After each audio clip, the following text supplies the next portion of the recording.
Hello दोस्तों, नमस्कार। स्वागत है आपका हमारे हिंदी के इस ऑनलाइन कोर्स में।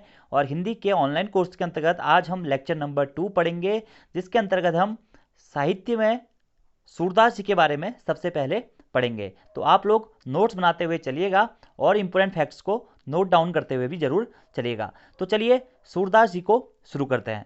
सूरदास जी को दोस्तों सूरजदास नाम से भी जाना जाता है और ये भी एक प्रसिद्ध भक्तिकालीन कवि के रूप में जाने जाते हैं। इसी के साथ साथ इन्हें भी सगुण भक्ति धारा के, कृष्ण भक्ति धारा के कवि के रूप में जाना जाता है। जैसा कि मैंने आपको प्रीवियस लेक्चर में बताया था, सगुण और निर्गुण जो कि भक्ति काल के दो प्रमुख भाव होते हैं, जिसमें कि जो हमारी सगुण धारा है, सगुण धारा के भी दो पार्ट होते हैं, राम भक्ति शाखा और कृष्ण भक्ति शाखा। तो जो सूरदास जी थे वह भक्तिकालीन सगुण कृष्ण भक्ति शाखा के कवि के रूप में जाने जाते हैं। किस काव्य का शाखा के?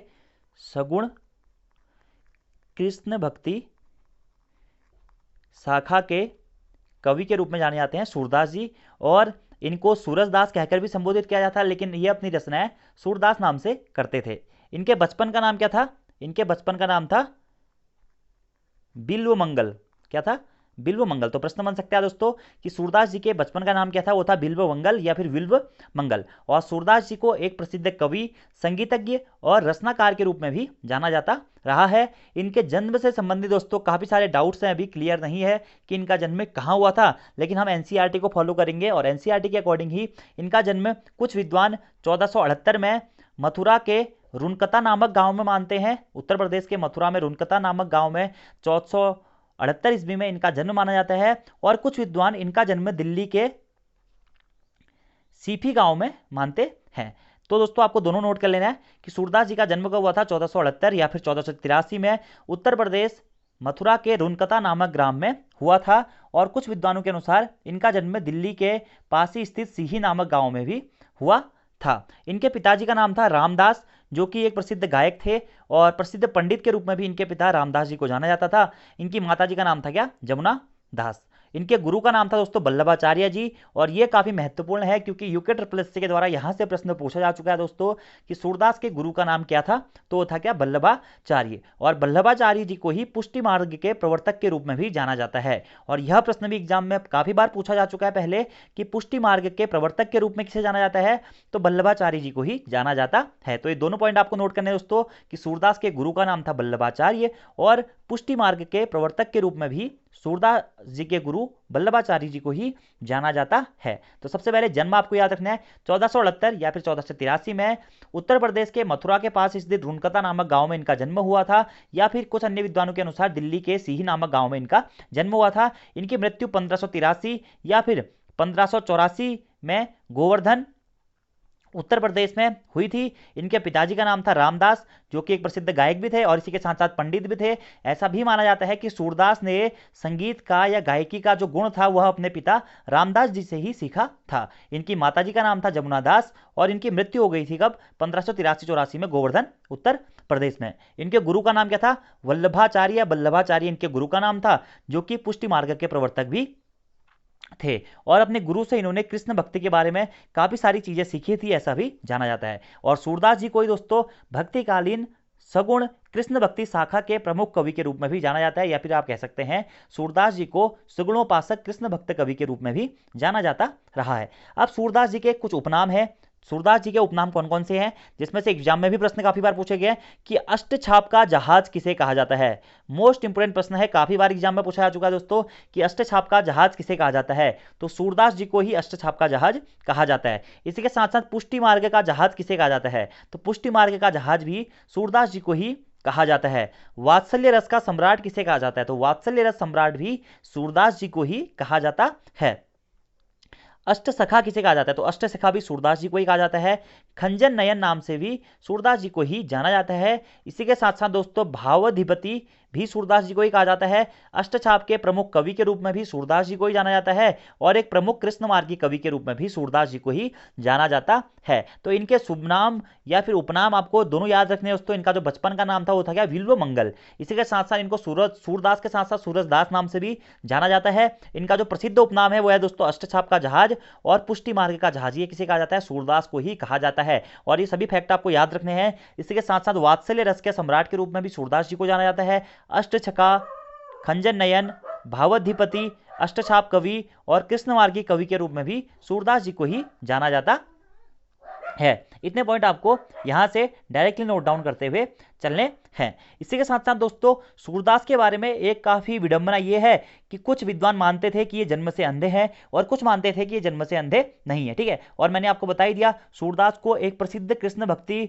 शाखा के कवि के रूप में भी जाना जाता है और इन्हें ही दोस्तों हिंदी साहित्य का सूर्य भी कहा जाता है। यह प्रश्न भी एग्जाम में काफी बार पूछा गया है दोस्तों कि हिंदी साहित्य का सूर्य, क्या हिंदी साहित्य का सूर्य किसे कहा जाता है, किसे माना जाता है, तो सूरदास जी को ही हिंदी साहित्य के सूर्य के नाम से जाना जाता है। अब आप लोगों में से कुछ लोग कहेंगे कि सर आपने तुलसीदास में भी लिखा रखा है कि तुलसीदास को हिंदी जगत का सूर्य कहा जाता है। दोस्तों वो कुछ एकाध राइटर्स ने कहा है, लेकिन अगर एक्चुअली में आपसे एग्जाम में प्रश्न डायरेक्टली ये पूछा जाता है कि हिंदी साहित्य का सूर्य किसे कहा जाता है, तो आपको सूरदास को आंसर मारना है, किसको, सूरदास को। और अगर सूरदास ऑप्शन में नहीं होगा तो फिर आप गोस्वामी तुलसीदास जी के साथ जा सकते हैं। तो खासकर दोस्तों अष्टछाप का जहाज, पुष्टि मार्ग का प्रवर्तक, वात्सल्य रस सम्राट, अष्टछका, खंजन नयन, भावाधिपति और हिंदी साहित्य के सूर्य के रूप में किसे जाना जाता है, सूरदास जी को ही जाना जाता है। इसी के साथ साथ दोस्तों सूरदास जी को ब्रज भाषा के श्रेष्ठ कवि के रूप में भी जाना जाता है। ब्रज भाषा के श्रेष्ठ कवि के रूप में भी जाना जाता है। ठीक है, अब सूरदास जी बचपन से अंधे थे या नहीं थे, तो इसके बारे में विद्वानों में दोस्तों आज तक भी मतभेद है। कुछ विद्वान कहते हैं कि भाई हाँ सूरदास जी बचपन से ही अंधे थे और कुछ कहते हैं नहीं वह बाद में जाके अंधे हुए थे। ठीक है, तो सबसे पहले हम उन विद्वानों को लेकर चलते हैं जो मानते हैं कि सूरदास जी बचपन में अंधे नहीं थे, यानी कि बचपन में आंख देखते थे और अच्छी खासी शिक्षा दीक्षा उन्होंने अपने पिताजी से प्राप्त करी थी। लेकिन जैसे ही वो युवा अवस्था में पढ़े दोस्तों तो उन्हें चिंतामणि नामक एक वेश्या थी, चिंतामणि नामक एक वेश्या थी, वह उसके प्यार में पागल हो गए। ऐसा माना जाता है कि जो हमारे सूरदास जी थे वह अपना घर बार छोड़ के चले गए, कहाँ पे, चिंतामणि वेश्या के पास में। उसके बाद चिंतामणि वेश्या के पास ही वो रहने लगे और वहीं उसके प्रेम में मतलब मग्न मुग्ध हो गए थे वो। उसके बीच उनके पिताजी की तबीयत बिगड़ी तो काफ़ी सारे लोग उन्हें वहाँ बताने आए सूरदास जी को कि यार आपके पिताजी की तबीयत खराब है, आप उनसे मिल लीजिए वगैरह वगैरह। सूरदास जी भाई वो तो प्रेम में खोए हुए हैं, चिंतामणि नामक वेश्या के प्रेम में खो गए हैं, वो बस उन्हीं के साथ रहना है, वही उनकी संतृप्ति है सभी कुछ। लेकिन जब वो वेश्या ही उनसे कहती है कि आपके पिताजी की तबीयत खराब है, आप अपने घर होके आइए, तो क्या होता है सूरदास जी उसके कहने पर अपने घर जाते हैं। जैसे ही वो अपने घर पहुंचते हैं दोस्तों, जो उनके पिताजी थे उनकी मृत्यु हो चुकी होती है, मतलब उनका देहांत हो चुका होता है। और लोगों के द्वारा काफ़ी टोका जाता है इनको कि काफ़ी बार आपको बुलाया, आप आए नहीं, और आपके पिता जो रामदास थे जिन्होंने आपको इतनी अच्छी शिक्षा दीक्षा दी और आप एक वेश्या के प्रेम में पागल हो चुके हैं वगैरह वगैरह करके इनको काफ़ी खड़ी खोटी सुनाई जाती है। उसके बाद क्या होता है, जैसे ही इनके पिताजी को जलाने ले जाया जा रहा था या उनका दाह संस्कार करने ले जाया जा रहा था, वैसे ही क्या होता है दोस्तों, सूरदास जी को फिर से चिंतामणि की याद आ जाती है, चिंतामणि नामक वेश्या की याद आ जाती है। तो ये क्या करते हैं, अपने पिता की चिता को छोड़कर वेश्या के पास चले जाते हैं कि यार, और वेश्या के पास जाके कहते हैं बड़ी स्टाइल में कि यार देखो मुझे तुम्हारी याद आ गई और मैं अपने पिता की जो चिता है उसको भी आग लगा के नहीं आया, मुझे तुम्हारी याद आ गई, मैं तुम्हारे पास आ गया हूँ, मैं तुमसे ही प्रेम करता हूँ, बाकी ये है वो है, ऐसे वैसे। ठीक है, तो यार आप चिंतामणि भले ही वैश्या हो लेकिन उसे भी इतनी समझ थी कि कहीं ना कहीं सूरदास बिल्कुल गलत कार्य कर रहे हैं। भले ही वो वैश्या का काम करती हो, आपको बताइए वैश्या का काम ही वो समझ से परे है, लेकिन उसकी भी हो सकता है कुछ मजबूरी रही होगी। लेकिन सूरदास तो उसने पिता को होते हुए वह उस वैश्या के पास चले गया, और तो और अपने पिता की उसने ऐसा माना जाता है कि आग भी नहीं दी थी। उसके बाद क्या होता है कि जो वैश्या होती है वह सूरदास को काफी खड़ी खोटी सुना देती है और वो उससे कहती है कि यहां से निकल जाओ, जो व्यक्ति अपने पिता का नहीं हुआ वो किसी और का क्या होगा, यानी कि तुम अगर अपने पिता के नहीं हुए तो तुम मेरे क्या होगे। उसके बाद ऐसा माना जाता है कि सूरदास को वहां से भगा दिया जाता है और सूरदास फिर जाता है और अपने पिता की चिता को आग देता है। अपने पिता की चिता को आग देने के बाद जैसे ही वो इधर उधर घूम रहा होता है दोस्तों, तो वह जिस भी महिला को देखता है, जिस भी स्त्री को देखता है, सभी स्त्रियों या महिलाओं में उसे वही चिंतामणि वेश्या नजर आती रखती है। ऐसे ही क्या होता है कि वो जिसको भी देखता था वही चिंतामणि वेश्या, वही चिंतामणि वेश्या। उसके बाद क्या होता है कि वो एक ब्राह्मणी को देखता है। ब्राह्मणी पानी भरने आई थी कुएं में, तो वो एक ब्राह्मणी को देखता है और उसी के पीछे पीछे चले जाता है। और उस ब्राह्मणी को वो समझता है कि से क्या, चिंतामणि वेश्या, क्योंकि वो उसके प्यार में ऐसा होता अंधा हो चुका था। अंधा तो था नहीं, वैसे कुछ इतिहास जो विद्वान है वो कहते हैं कि अंधा नहीं था। तो जो अंधा नहीं मानते हैं उनके अनुसार ये कथा है कि ये ब्राह्मणी के पीछे पीछे चले जाते हैं। अब जैसे जैसे ये ब्राह्मणी के पीछे जाएंगे तो ब्राह्मणी अपने घर पहुंच जाएगी। ब्राह्मणी अपने घर के अंदर भी चले जाती है, तो भाई सूरदास ले पीछे पीछे अंदर ही चले जाए। ठीक है। अब वहां से उसका पति बाहर निकल के आता है, वो बोलता है क्या काम है। अब सूरदास की वेशभूषा थोड़ा, क्योंकि अपने पिताजी का दाह संस्कार करके जा रहे थे तो वेशभूषा थोड़ी अजीब सी थी। तो वो अंदर जाते हैं तो सूरदास जी से उनके पति पूछते हैं कि भाई क्या काम है, यहाँ क्यों आए हो। उसने बोला कि जो आगे आपकी ये सुंदरी महिला या कन्या गई हैं, मैं इनके दर्शन करना चाहता हूँ। तो अब यार उसका पति है, उससे गुस्सा तो आएगा ही आएगा। अब वो बड़े गुस्से में गया, उसके पास गया, वो ब्राह्मणी के पास। उसने बोला कौन है। उसने बोला पता नहीं कौन है, मेरे पीछे पीछे आ रहा है, और अगर ये चाह रहे हैं कि मैं इनके सामने आऊं, तो हाँ वो बिल्कुल सच सवर के आ गई भाई सूरदास के सामने। तो सूरदास जी से वो कहती है बाबा आपको क्या चाहिए, आप मेरा पीछा भी कर रहे हैं, आप यहाँ भी आ गए, आप बताइए आपको क्या चाहिए। तो वो जो हमारे सूरदास जी हैं उनसे कहते हैं कि मेरे को सूजो ला के दे दो। सूजो, दो सूजो ला के देते। सूजो यानी कि आप कह सकते हैं लकड़ी के छिड़के, लकड़ी के कोयले। तो जैसे ही वो दो सूजो लाकर देती है दोस्तों, तो सूरदास जी क्या करते हैं, उन्हें अपनी आंखों में डाल लेते हैं। और ऐसा माना जाता है कि जब वो लकड़ी के गर्म टुकड़ों को अपनी आंखों में लगाते हैं तो उनकी दोनों आंखें खराब हो जाती हैं। उसके बाद वो जो ब्राह्मणी थी वो उनसे पूछती है, अरे बाबा आपने ऐसा क्यों किया, आपने, आप तो आंखें देखते थे, आप अपनी आंखों को क्यों खराब कर रहे हैं। तो वहां पर सूरदास जी काफी अच्छी लाइन कहते हैं। वो कहते हैं कि मेरी आंखें गंदी हो चुकी हैं, धूमिल हो चुकी हैं। मुझे हर लड़की में, हर स्त्री में, हर माँ बहन में मुझे वही वेश्या नजर आ रही है, और मेरी सोच इसके कारण गंदी हो चुकी है। इस कारण मैंने अपनी आंखों को फोड़ लिया। मैं अब इस आंखों से नहीं देखना चाहता हूं, और मैं आपसे क्षमा मांगता हूं। मैं उन सभी स्त्रियों, बहनों, माताओं से क्षमा मांगता हूं जिनको मैं उस वेश्या की नजर से देख रहा था। कहीं ना कहीं मेरी नियत ही खराब हो गई है।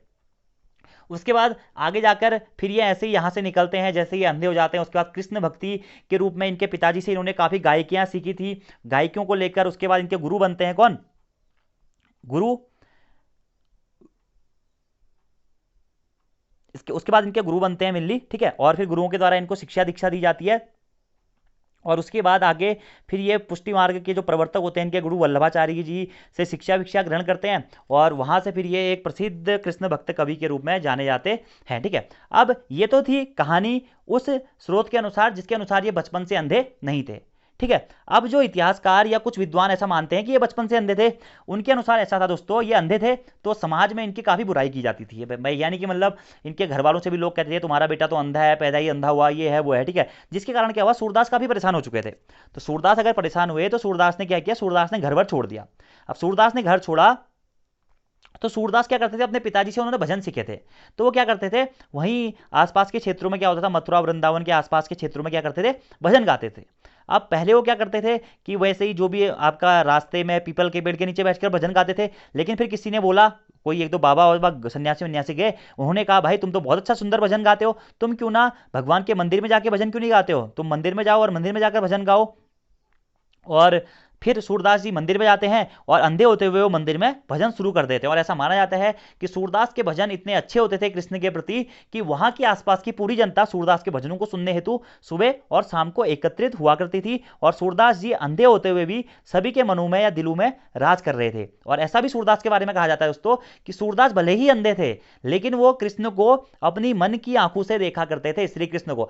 इसके ऊपर एक व्यंग्य ये बताया जाता है दोस्तों कि आप देखिए, जब ये मंदिर में जाते थे तो मंदिर में भजन गा रहे होते थे, तो मंदिर में क्या होता था, पुजारी जो हमारे जो कृष्ण हैं उनके कपड़े वपड़े चेंज करते थे, यानी कि जो उनकी पोशाक होती है डेली चेंज की जाती है मंदिर में, जो उनके भी कपड़े होते हैं। तो क्या होता था, सूरदास जी को पता चल जाता था कि आज भगवान ने कौन से कलर के कपड़े पहने। सपोज दैट पुजारी जी ने भगवान को नीली कलर की कोई ड्रेस पहना दी, तो सूरदास जी भजन गाते गाते कह देते थे कि आज भगवान को नीला कलर क्यों पहनाया है, नीला कलर इसमें बिल्कुल अच्छा नहीं लग रहा है, इनको पीला कलर पहनाया जाए। ऐसे दूसरे दिन क्या हुआ, उसने पीला कलर पहनाया, उसमें कोई दाग वाग लगा था, उसने कहा कि ये भगवान को गंदे कपड़े क्यों पहनाए हैं। अब यार लोग अचंभित, लोगों ने कहा, एक तो ये बताता है कि मैं अंधा हूं, और ये ऐसा भी बता दे रहा है, लोग मतलब बड़ा टर्निंग पॉइंट भाई, लोग सोच रहे हैं यार ये कैसा आदमी है, ये तो आंख भी नहीं देख रहा है, ये वैसे तो कुछ देखता नहीं है, लेकिन इसे ऐसा कैसे पता चल जा रहा है कि भगवान के कपड़े क्या है। फिर एक दिन क्या करता है, सबको एक उपाय सूझता है, वो सोचते हैं यार ये इसमें कुछ गड़बड़ घोटाला पक्का है, एक दिन हम क्या करते हैं कि भगवान को कपड़े पहनाते ही नहीं है, मेरे को लग रहा है कपड़ा पहचानता है, इसको कपड़े ही नहीं पहचानते हैं, वो क्या कहता है भगवान को पत्ते वत्ते पहना देते हैं, पत्ते वत्तों के कपड़े पहना देते हैं, ढक देते हैं भगवान को। उसके बाद जैसे ही सूरदास भजन गा रहे होते हैं, मंदिर का पर्दा खुलता है, तो सूरदास जी फिर बोल उठते हैं, क्या बात, भगवान को भी इतनी गरीबी आ गई, भगवान आज पत्तू में आ गए। तो उसके बाद ऐसा माना जाता है कि सूरदास जी की जो आस्था थी वह काफी एक प्रबल थी, और जो आसपास के लोग उनके भजन सुनने आते थे वह सूरदास को और उनका सम्मान करने लगे उनकी इन घटनाओं को देखते हुए। तो वह आंखें तो उनके पास थी नहीं, तो वह कैसे देखते थे, मन की आंखों से वो भगवान के दर्शन क्या करते थे, ऐसा जाना जाता है। उसके के बाद अब यहां से दोनों कथाएं मिक्सअप होती हैं। अब मैंने आपको बता दिया, जो लोग अंधे थे वो लोग ऐसा समझते थे कि अंधे थे वो, उन्होंने शिक्षा विक्षा ली, उसके बाद वो आगे जाके चलते थे। उसी के बाद जो लोग सोचते थे या जो विद्वान सोचते थे कि वो बचपन से अंधे नहीं थे, उनके अनुसार भी मैंने आपको कहानी बता दी। तो फिर दोनों के अनुसार क्या होता है, जब ऐसे ही किसी दिन क्या होता है, सूरदास जी जा रहे होते हैं, ठीक है, तो सूरदास जी जा रहे होते हैं, तो सूरदास जी अंधे होते हैं या फिर कुएं के किनारे वो स्नान कर रहे होते हैं, और ऐसा माना जाता है कि वो कुएं में गिर जाते हैं। अब वो कुएं में गिर गए तो क्या होता है कि आसपास के लोग इनको कुएं से निकालने ही नहीं जाते हैं। क्यों? क्योंकि ऐसा माना जाता है कि ये अपने पिता की चिता को आग देने ही नहीं गया था, वैश्या के चक्कर में पड़ गया था, इसके काम अच्छे नहीं है, अच्छा हुआ भगवान ने इसे गिराया है वगैरह वगैरह करके उसे आदमी लोग वहां छोड़ देते हैं। वैसे ही वो अंधे थे, कुआं बहुत गहरा था, तो अंधों की आवाज़ फिर कुएं से बाहर को उनकी आवाज़ सुनाई देती नहीं थी, किसी को सुनाई दे नहीं रहा था। ऐसा माना जाता है कि वो 7 दिन तक उसी कुएं में बंद थे या उसी कुएं में रह गए थे। उसके बाद क्या करते हैं, वो अपनी मन की श्रद्धा से भगवान नारायण को आवाज़ लगाते हैं या श्री कृष्ण को आवाज़ लगाते हैं, और ऐसा माना जाता है कि श्री कृष्ण जी एक बालक का वेश लेके आते हैं और बाहर से ही इतना लंबा हाथ करके सूरदास जी को कुएं से बाहर निकालते हैं। और सूरदास जी क्या करते हैं, उनके हाथ को पहचान लेते हैं कि ये श्री कृष्ण कन्हैया का हाथ है, और वो उनके हाथ को टाइट से पकड़ लेते हैं, मतलब छोड़ते ही नहीं है। तो पहले जो श्री कृष्ण जी जो बालक का रूप है हाथ छुड़ाने की कोशिश करते हैं, लेकिन जब उनका हाथ नहीं छूटता है तो वो झटके से अपना हाथ खींच लेते हैं। उसके बाद यहाँ पर सूरदास का एक प्रसिद्ध दोहा है जो कि काफी प्रसिद्ध दोहा है। सूरदास जी कहते हैं, हाथ छुड़ाए जात हो निर्मल जान के मोहे, हृदय से सब जाओ तब समल मानूंगा तोय। यानी कि तुम हाथ छुड़ा के तो जा रहे हो मेरे को निर्बल समझ के, यानी कि हाथ छुड़ाए जात हो निर्बल जान के मोहे, हृदय से सब जाओगे तब सबल मानूंगा तोय। हाथ छुड़ा के तो तुम जा रहे हो, मैं तो निर्बल हूं, तुम मैं अंधा हूं, तुम मेरे से हाथ छुड़ा के जा रहे हो, लेकिन अगर तुम सबल हो, तुम में कुछ है, तो मेरे हृदय से जाके दिखाओ तब मैं तुमको मानूं। ऐसा भी इनके बारे में कहा जाता रहा है। तो आप सोच सकते हैं इतनी भक्ति थी इनकी, अंधे होते हुए भी या अंधे नहीं होते हुए भी, जो अलग अलग विद्वानों ने कहा है किसके प्रति, श्री कृष्ण और उनकी कृष्ण भक्ति के प्रति। एक दिन दोस्तों इनसे ही संबंधित एक कथा और मानी जाती है कि सूरदास जी को क्या था भाई, गुस्सा बहुत आता था। सूरदास जी को बचपन में मतलब जब भी होते गुस्सा बहुत आता था। अब क्या हुआ कि यार एक तो ये वैसे ही बचपन में ही वैश्या के चक्कर में पड़ गए थे, उसके बाद इन्होंने अपनी आंखें वाँखें फोड़ ली थी। तो एक बार क्या था, ये रास्ते से जाते हैं, किसके पास, अपने गुरु के पास जाते हैं, अपने गुरु से कहते हैं कि यार गुरु जी आप मेरे को आप शिक्षा विक्षा दे दो, मैं कुछ करना चाहता हूँ, मैं भजन गाना चाहता हूँ, ये करना चाहता हूँ। तो इनको ऐसा माना जाता है कि इनके गुरु को पता था कि इनको भाई गुस्सा बहुत आता है। जो हमारे वल्लभाचार्य जी थे उनको पता था कि इसको गुस्सा बहुत आता है, तो वो क्या करते हैं, तुम जाओ और 1 महीने तक घर में राम राम का जाप करो या श्री कृष्ण का जाप करो, भगवान का जाप करो। तो भाई सूरदास जी जाते हैं, एक महीने तक जाप करते हैं। उसके बाद वो जैसे ही ऐसा माना जाता है कि जा रहे थे अपने गुरु के पास, वल्लभाचार्य जी के पास, तो रास्ते में क्या था, एक झाड़ू लगाने वाला था। तो झाड़ू लगाने वाला क्या करता है, झाड़ू लगाने वाले की धूल से क्या होता है, उनके कपड़े वपड़े गंदे हो जाते हैं, और वो उसके ऊपर क्रोधित हो जाते हैं कि आपने मेरे कपड़े वपड़े गंदे कर दिए, ये कर दिया वो कर दिया। ऐसे ही फिर वो घर जाते हैं, नए कपड़े पहन के फिर से जाते हैं, तो उनका गुरु बोलते हैं कि तुम दोबारा से जाओ, तुम 1 महीने फिर से जाप करो। ऐसे ही 4-5 बार वो चक्कर लगाते रहते हैं। तो भाई वही रोज वो उसको जो झाड़ू लगाता है उसको डांटते हैं, उसके ऊपर गुस्सा करते हैं, उनका गुरु उनको फिर भेज देता है। एक बार क्या हुआ, ऐसे ही वो 6ठी-7वीं बार जा रहे थे, तो अब झाड़ू लगाने वाले ने फिर से उनके कपड़े गंदे कर दिए। उन्होंने कहा, उनको गले लगाया, उन्होंने कहा कि मित्र आपने मुझे बहुत अच्छी शिक्षा दी और मुझे आपने इस गुस्से को सहन करने की शक्ति भी दे दी है। उसके बाद अपने गुरु के पास जाते हैं, उनके गुरु उन्हें शिक्षा भी देते हैं, और इसी प्रकार से इन्होंने आगे जाकर श्री कृष्ण के प्रति काफ़ी सारे पदों की रचना करी दोस्तों, और काफ़ी सारी रचनाएं लिखी है इन्होंने, जिनके बारे में हम आगे बात करेंगे। तो ये बचपन से अंधे थे या नहीं थे, इसके बारे में कुछ भी कहना अभी क्लियर नहीं है दोस्तों, लेकिन हाँ इनका जो भी था कृष्ण के प्रति इनका प्रेम जो था अगाध्य था, जो कि मैंने आपको बता ही दिया है। तो ये तो थी कहानी। कहानी तो कहीं आती नहीं है, आपको भी पता है। इसी के साथ साथ में एक दो कहानियां और हैं, तो कहानी पढ़ के कोई फायदा नहीं है। वैसे कहानी से क्या होगा कि आपको हाँ एग्जाम में याद आ जाएगा कि यार ये अंधे थे, तब भी इन्होंने श्री कृष्ण की भक्ति के प्रति इतना सब कुछ किया। वैश्या के प्यार में पड़ गए थे, तब भी इन्होंने ऐसा कुछ सब कुछ किया। तो ये सब चीजें हैं सूरदास के बारे में। अब अन्य चीजों के बारे में इनसे संबंधित बात कर लेते हैं, जो भी फैक्ट हैं। अब इनसे संबंधित जो सबसे इंपॉर्टेंट फैक्ट हम कहेंगे कि अष्टछाप, क्योंकि अष्टछाप से संबंधित दोस्तों एक बार एग्जाम में प्रश्न पूछा जा चुका है कि भक्ति काल में अष्टछाप क्या है। और यही अष्टछाप टॉपिक से ना आज तक यूके ट्रिपल एस से 3 बार प्रश्न पूछ चुका है। अब 3 बार कौन कौन से प्रश्न पूछे हैं?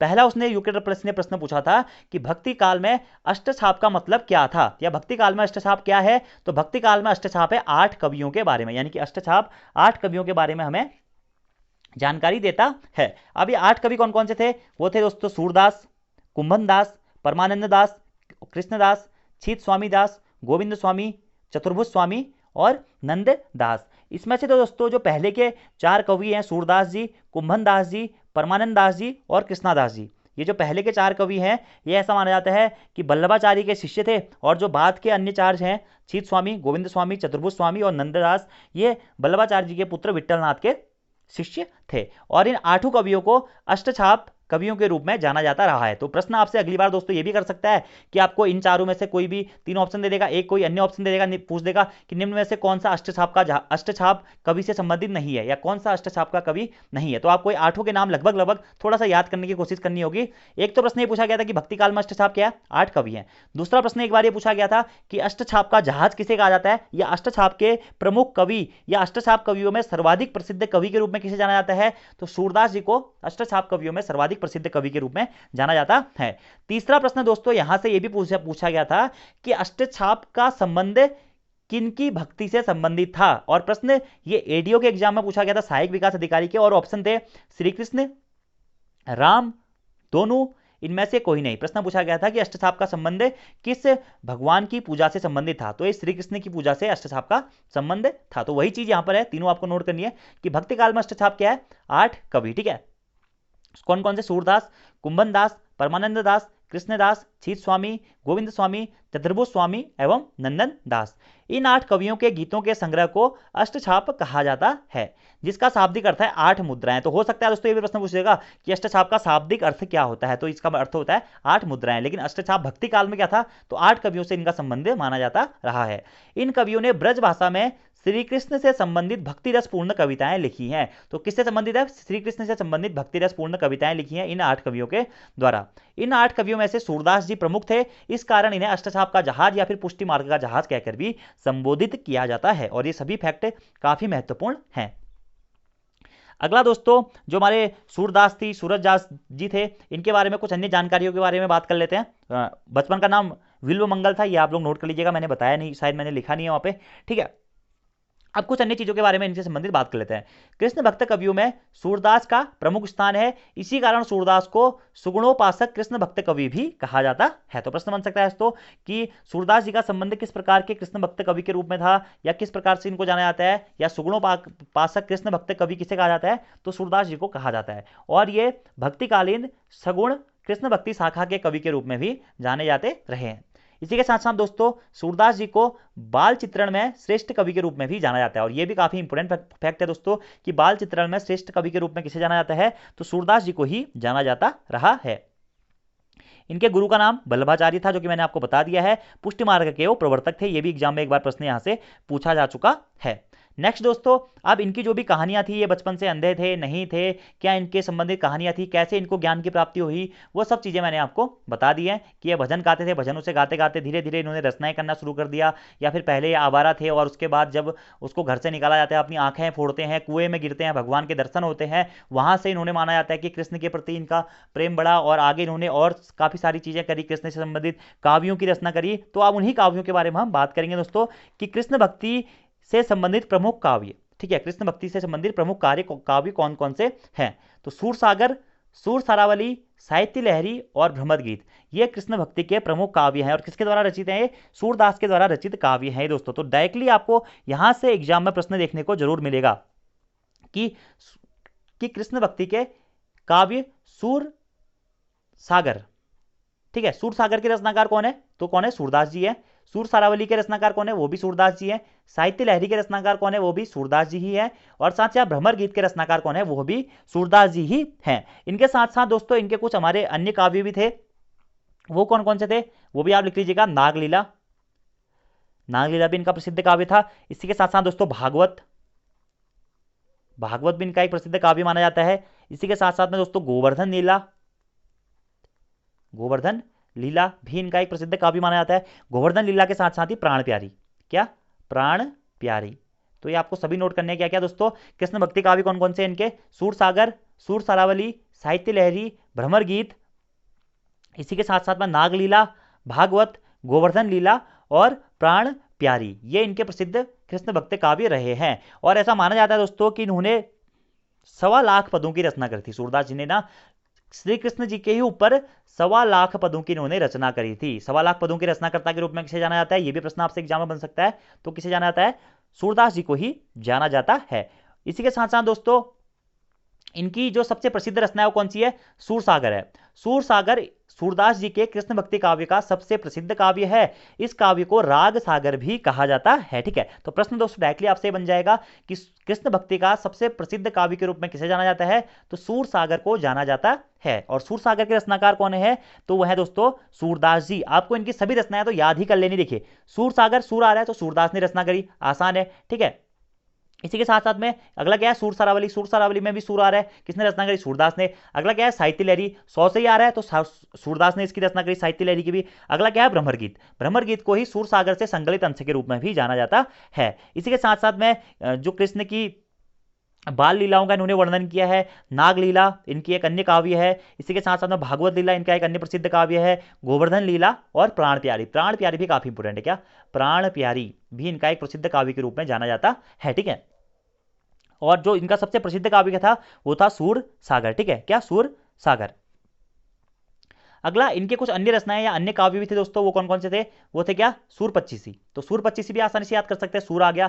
ठीक है, अगला है नल दमयंती, ये भी काफी इंपोर्टेंट है दोस्तों, एग्जाम में पूछा गया प्रश्न कि नल दमयंती काव्य के रचनाकार कौन थे या नल दमयंती किसकी रचना है, तो सूरदास जी की ये रचना है। अगला है दसम स्कंद टीका, ये भी सूरदास जी की रचना है। नागलीला, भागवत, गोवर्धन लीला, प्राण प्यारी और ब्याहलो। ब्याहलो जो कि इनका एक अप्राप्त काव्य के रूप में या रचना के रूप में जाना जाता है, ये इनके प्रसिद्ध काव्य रहे हैं। तो याद करना देखिए काफी इजीली है, इनकी रचनाएं तो आपको याद करनी है। देखिए सबसे पहले क्या है, सूर सागर, सूर आ रहा है। अगला क्या है, सूर सारावली, सू आ रहा है। ठीक है, फिर से साहित्य लहरी, 100 से ही शुरू हो रहा है। अगला क्या है, भ्रमर गीत। भ्रमर गीत काफी इंपोर्टेंट है दोस्तों, उद्धव वाली जो रचना आपने पढ़ी होगी शायद 9th 10th की एनसीईआरटी में ये है तो वहां पर आप भ्रमर गीत के बारे में पढ़ते हैं, जिसमें कृष्ण की बाल लीला का वर्णन किया गया है, उद्धव के साथ संवाद के बारे में भी जिक्र किया गया है। और जो ये भ्रमर गीत है ना इनका, ये कहां से लिया गया पता है तुम्हें, ये लिया गया है सूर सागर के ही एक अंश से लिया गया है। ठीक है, और सूर सागर से ऐसा माना जाता है कि सूर सागर के काफी सारे स्कंद थे या काफी सारे भाग थे उसके, 10 11 12 भाग थे उसके,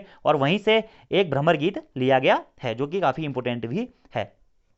तो इतनी रचनाएं होगी। इसी के साथ साथ में क्या आपको याद रखना, नल दमयंती। नल दमयंती, नल दमयंती याद रखना आपको किसकी है, सूरदास की है। ठीक है, और अगला है दसम स्कंद टीका। दसम स्कंद टीका भी सूरदास जी की है। नागलीला, नाग की लीला सूरदास जी की है। भागवत भी सूरदास जी की है। गोवर्धन लीला भी सूरदास जी की है। और प्राण प्यारी भी सूरदास जी की ही है। और इनका एक अप्राप्त रचना या अप्राप्त काव्य भी है, क्या, ब्याहलो। इतने पॉइंट या रचनाएं आपको डायरेक्टली सूरदास जी से याद रखनी है। ठीक है, सूरदास जी को ब्रज भाषा के श्रेष्ठ कवि के रूप में भी जाना जाता है। तो ब्रज भाषा के श्रेष्ठ कवि के रूप में किसे जाना जाता है, सूरदास जी को ही जाना जाता है। इनकी रचनाओं में वात्सल्य एवं श्रृंगार रस की प्रधानता देखने को मिलती है। तो प्रश्न दोस्तों बन सकता है आपसे एग्जाम में कि सूरदास जी के काव्यों में किस प्रकार के रस की प्रधानता देखने को मिलती है, वात्सल्य, श्रृंगार और शांत रस की प्रधानता इनके काव्यों में देखने को मिलती है। सूरदास जी को हिंदी साहित्य का सूर्य भी माना जाता है। ये काफी इंपोर्टेंट पॉइंट है दोस्तों कि हिंदी साहित्य का सूर्य किसे माना जाता है, सूरदास जी को ही माना जाता है। सूरदास जी को विद्वानों ने जन्म से अंधा माना है, लेकिन इस विषय में मतभेद देखने को मिलता है। ठीक है, इनके कुछ विद्वान कहते हैं कि ये भाई अंधे थे, क्योंकि सूरदास जी ने कहीं ना कहीं जो इनका सूरसागर ग्रंथ है उसमें अपने आप को बड़ा लाचार बताया है, कहा है कि मैं अंधा हूं, मेरे को कुछ दिखता ही नहीं है। लेकिन कुछ जो हमारे अन्य विद्वान है या फिर रचनाकार है वह कहते हैं कि सूरदास जी ने अगर सूरदास जी अंधे हो ही नहीं सकते हैं, क्योंकि उन्होंने जिस रूप में श्रृंगार व श्री कृष्ण या उनके श्याम रूप या फिर राधा के सौंदर्य का विस्तृत वर्णन किया है, वो कोई अंधा व्यक्ति नहीं कर सकता है। यानी कि बिना वह श्री कृष्ण और माता जो हमारी राधा गौरी है, उनको देखे बिना उनके चरित्र का वर्णन या उनके रूप रंग का वर्णन, उनके श्याम रंग का वर्णन कोई भी नहीं कर सकता है। लेकिन हमको पता ही है दोस्तों कि मन की आंखें सबसे बड़ी होती हैं। जिस प्रकार ये श्याम के कपड़ों को पहचान लेती है, उसी प्रकार ऐसा माना जाता है कि मन की आंखों से इन्होंने श्री कृष्ण का भी काव्य वर्णन किया है। तो अंधे थे या नहीं थे उससे हमें कोई मतलब नहीं है, क्योंकि एग्जाम में आना नहीं है। एग्जाम में क्या आना है? रचनाएं आनी है भाई, नाम आना है, इनके उपनाम आने हैं, इनकी रचनाओं से संबंधित फैक्ट आने हैं। ठीक है, तो अंधे थे या नहीं थे इसमें अभी भी मतभेद बना हुआ है, तो आप लोग भी समझ दिया है। मैंने आपको कहानियां दोनों बेस पे बता दी है। ठीक है, इसी के साथ साथ दोस्तों आईने अकबरी तथा मुतखबुत तवारीख के अनुसार सूरदास अकबर के दरबारी संगीतज्ञ थे। ये प्रश्न इंपोर्टेंट है दोस्तों, प्रश्न आपसे पूछ लेगा दोस्तों कि सूरदास किसके दरबारी संगीतज्ञ माने जाते हैं। तो सूरदास दोस्तों अकबर के दरबारी संगीतज्ञ के रूप में भी माने जाते हैं। इसी के साथ साथ प्रश्न इस प्रकार से बन सकता है कि सूरदास अकबर के दरबारी कवि किस रचना के अनुसार थे। तो आईने अकबरी तथा मुतखबत तवारीख के अनुसार सूरदास क्या थे? अकबर के दरबारी संगीतज्ञ थे। ठीक है, सूरदास की झोपड़ी प्रेमचंद के उपन्यास रंगभूमि का एक अंश है। ठीक है, तो सूरदास की जो झोपड़ी रचना है वह किसकी दोस्तों? वो है प्रेमचंद की। ठीक है, प्रेमचंद का उपन्यास है क्या? रंगभूमि, और रंगभूमि के ही अंश के रूप में सूरदास की झोपड़ी जाना जाता है। तो प्रश्न दोस्तों बन सकता है आपसे कि सूरदास की झोपड़ी की रचनाकार कौन है। तो आप सूरदास देखेंगे तो कहीं आप सूरदास ही टिक कर देंगे, तो वहां पे सूरदास नहीं है। तो सूरदास की जो झोपड़ी है दोस्तों वह प्रेमचंद के उपन्यास रंगभूमि के एक अंश के रूप में जानी जाती है। तो सूरदास की झोपड़ी के रचनाकार कौन होंगे? वो होंगे प्रेमचंद जी। ठीक है, इतनी चीजें आपको डायरेक्टली दोस्तों नोट डाउन करते हुए चलनी है। इसी के साथ साथ में दोस्तों इन्होंने क्या करी? 1.25 लाख पदों की रचना करी। ये भी पॉइंट आप नोट कर लीजिएगा कि इन्होंने 1.25 लाख पदों की रचना करी। श्री कृष्ण से संबंधित 1.25 लाख पदों की इन्होंने रचना करी है दोस्तों। इस कारण यह भक्तिकालीन सगुण कृष्ण भक्ति शाखा के कवि के या एक प्रसिद्ध कवि के रूप में भी जाने जाते हैं। अगला जो इन्होंने अपनी अधिकतर काव्य रचनाएं करी दोस्तों, उसमें यमक, श्लेष, अनुप्रास, उत्प्रेक्षा, रूपक आदि अलंकारों का इन्होंने प्रयोग किया है। और इनके बारे में ही ऐसा भी जाना जाता है दोस्तों कि ये सूरसागर के, एक और फैक्ट यहां से है कि जो इनका सूरसागर है, वो तो मैंने आपको बता दिया कि इनका सबसे प्रसिद्ध काव्य क्या है? सूरसागर है। ठीक है, सूरदास जी द्वारा रचित सबसे प्रसिद्ध काव्य क्या है? सूरसागर है। और ये अकबर के समकालीन थे, एक प्रसिद्ध कृष्ण भक्त कवि थे। ठीक है, लेकिन अब जो इनसे रिलेटेड अगला फैक्ट है कि सूरसागर के किस स्कंद का अत्यधिक विस्तार हुआ है। तो प्रश्न एक बार एग्जाम में पूछा गया था ऑनलाइन कि सूरसागर के किस स्कंद का सर्वाधिक विस्तार हुआ है। ये पॉइंट आपको नोट करना है। तो किसका हुआ है दोस्तों? 10वें स्कंद का, 10वें स्कंद। और जो ये 10वां स्कंद है इसी में दोस्तों कृष्ण की बाल लीला तथा भ्रमर गीत के बारे में बताया गया है। तो प्रश्न ये भी बन सकता है दोस्तों कि सूरदास के जो प्रसिद्ध काव्य भ्रमर गीत और श्री कृष्ण की बाल लीला का वर्णन कौन से स्कंद में हुआ है? तो 10वें स्कंद में हुआ है। ठीक है, और इसी के साथ साथ दोस्तों सूरदास का जो काव्य पद है वह शैली का गीति काव्य है। ठीक है, तो प्रश्न बन सकता है कि सूरदास का काव्य पद, सूरदास का काव्य पद कौन सा है? तो वो है दोस्तों शैली का गीति काव्य, शैली का गीति काव्य। ठीक है, तो ये इंपॉर्टेंट फैक्ट थे, अभी हम इसके बारे में रिवाइज करेंगे दोस्तों। एक बार ऐसा भी माना जाता है कि सूरदास जी जब अंधे थे तो एक बार क्या होता है कि सूरदास जी के कानों में कुछ आवाजें आती है। सूरदास जी सुनते हैं राधा रानी और श्री कृष्ण कन्हैया जी को बात करते हुए। तो आप अंधे थे, आंख से तो देख नहीं सकते थे। तो यार श्री कृष्ण जी और राधा रानी एक दिन ऐसे गुजर रहे थे, ऐसा माना जाता है, वृंदावन के आसपास के क्षेत्र से, मथुरा के आसपास के क्षेत्रों से। तो भाई वो सूरदास के सामने जाके श्री कृष्ण जी बोले कि ये अंधे के सामने मत जाना, ये अंधा तुम्हारे पांव छू लेगा या तुम्हें स्पर्श कर लेगा। तो यार पार्वती जो राधा राधा रानी इनके पास जाती है, तो श्री कृष्ण की बातों को इनकार करते हुए वो कहती है क्या तुम मेरे चरण स्पर्श करोगे? तो भाई सूरदास जी कहते हैं मैं तो अंधा हूं, मैं आपके चरण कैसे स्पर्श करूंगा, मुझे तो आपके चरण दिख ही नहीं रहे। तो ऐसे ही माना जाता है। फिर क्या होते हैं, श्री कृष्ण जी फिर वहां से कहते हैं कि यार ये तुम पीछे से तुम्हारे चरण स्पर्श कर लेगा। तो आप सूरदास जी कहते हैं यार ये तो अच्छा मौका है, श्री कृष्ण जी बार बार कह रहे हैं मुझसे चरण स्पर्श करने को। तो सूरदास जी जैसे ही राधा रानी के चरण स्पर्श करने को जाते हैं, तो जैसे ही उन्होंने उसके चरणों में हाथ लगाया होता है, राधा रानी वहां से हट जाती है। लेकिन राधा रानी की जो पांव की पैजलियां है वो वहीं पर गिर जाती है, ऐसा माना जाता है। अब उनकी पैजलियां गिर गई तो थोड़ी देर बाद राधा रानी फिर से आती है। राधा रानी कहती है कि आपने मुझे स्पर्श किया तो मेरी पैजनियां आप दे दो, मेरे को रासलीला करने जाना है। तो वो कहती है देवी आप कौन है? सूरदास जी तो बड़े चालाक आदमी, उन्होंने कहा देवी आप कौन है? आपके मेरे को कैसे पता चलेगा कि ये आपकी पैजनियां है? या तो आप मुझे दर्शन दो, मुझे आप दिखाओ अपनी, मुझे आप साक्षात दर्शन दो, तभी तो मैं पहचानूंगा कि ये आपकी पैजनियां है। तो उसके बाद ऐसा माना जाता है कि सूरदास जी को श्री कृष्ण और राधा रानी जी साक्षात दर्शन देते हैं, उनके आंखों में ज्योति भी लौट आती है। उसके बाद ऐसा भी कहा जाता है दोस्तों कि श्री कृष्ण कन्हैया तथा राधा रानी उनसे एक वरदान मांगने को कहते हैं सूरदास से। तो सूरदास जी वहां पर ऐसा वरदान मांगते हैं, ऐसा माना जाता है। वो कहते हैं श्री कृष्ण से, आप मेरे, मैं जो वरदान मांगूंगा आपको वो मुझे जरूर पूरा करके देना पड़ेगा। श्री कृष्ण जी कहते हैं बिल्कुल, आप जो वरदान मांगेंगे वो मैं आपको जरूर दूंगा। तो सूरदास जी कहते हैं कि आपने मेरी आंखों की जो ज्योति मुझे लौटा दी है, इस ज्योति को आप फिर से नष्ट कर दीजिए, क्योंकि मैं इन आंखों में सिर्फ आपकी ही मूरत को देखना चाहता हूं। मैं बाकी कुछ चीजें, संसार की मैं और चीजें इन आंखों से नहीं देखना चाहता हूं। मैं चाहता हूं बस जो आपकी छवि मेरे दिमाग में या मेरे मन में, मेरी आंखों में बस गई है, वही रह जाए। और ऐसा कहते हुए ही थोड़ी देर बाद इनकी आंखें बंद हो जाती हैं। और इसी कारण दोस्तों सूरदास को एक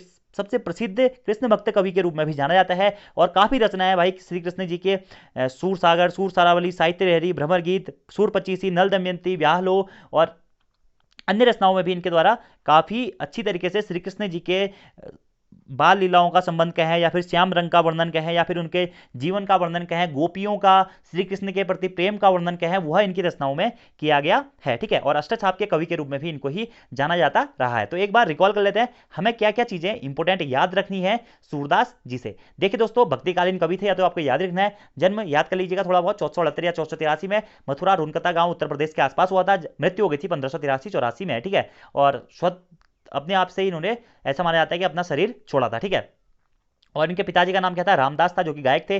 माता जमुना दास। अगला पॉइंट काफी इंपोर्टेंट है कि सूरदास जी के गुरु का नाम क्या था? वल्लभाचार्य जी था। पुष्टि मार्ग के प्रवर्तक के रूप में किसे जाना जाता है? वो भी वल्लभाचार्य जी को ही जाना जाता है। मोस्ट इंपोर्टेंट प्रश्न है। अगला जो उपनाम है ये भी काफी इंपोर्टेंट है। अष्टसाप का जहाज कहा जाता है, पुष्टि मार्ग का जहाज कहा जाता है, वात्सल्य रस का सम्राट इनको कहा जाता है, अष्टछका कहा जाता है, खंजन नयन कहा जाता है, भावाधिपति कहा जाता है, अष्टसाप का कवि कहा जाता है, और कृष्ण मार्ग के कवि के रूप में भी इनको ही जाना जाता है। और इनके बचपन का नाम भी आप लोग जरूर याद कर लीजिएगा, बिल्व मंगल। बिल्व मंगल इनके बचपन का नाम था। ठीक है, इसके साथ साथ इनको सूरजदास कहकर भी संबोधित किया जाता रहा है। ठीक है, अब इनको दोस्तों साहित्य जगत का सूर्य भी कहा जाता है, ये भी काफी इंपोर्टेंट है। ब्रज भाषा के श्रेष्ठ कवि के रूप में इनको जाना जाता है, ये भी काफी इंपोर्टेंट है। इनके कृष्ण भक्ति काव्य का सबसे प्रसिद्ध काव्य कौन सा है? सूरसागर है। ठीक है, सूरदास द्वारा ही रचित है। और सूरसागर का जो 10वां स्कंद है उसका सबसे अधिक विस्तार हुआ है भ्रमर गीत, और साथ ही साथ में जो कृष्ण की बाल लीला है उसका वर्णन भी हमें उनके 10वें स्कंद में ही मिलता है। ठीक है, और सूरदास जी का काव्य पद क्या है?